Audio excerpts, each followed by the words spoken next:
Un accompagnement très fort au niveau de l'aide alimentaire à travers notre restauration et des dispositifs complémentaires. Ce sont les bourses.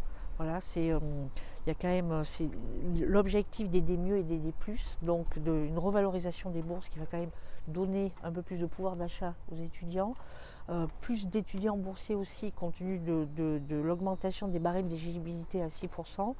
Et donc nous c'est à l'échelle de BFC, hein, c'est quand même 1661 étudiants supplémentaires qui sont boursiers cette année, qui ne l'auraient pas été sans la réforme. Et c'est évidemment aussi en complément de ce dispositif national que nous portons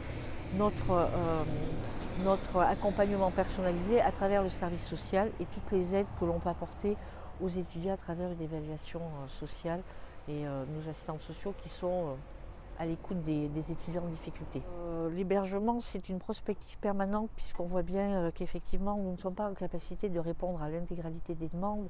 Sur Besançon, on répond à une demande sur deux.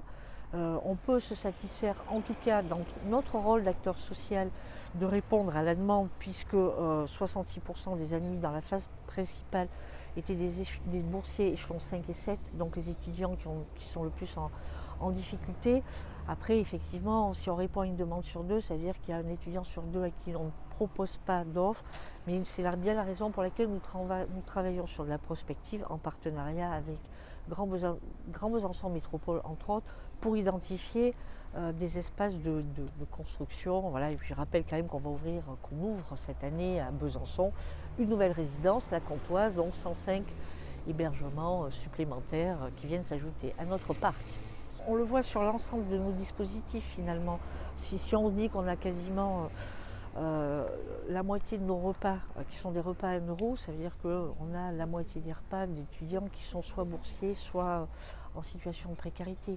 Donc c'est quand même ces chiffres-là, j'ai envie de dire, ils parlent d'eux-mêmes.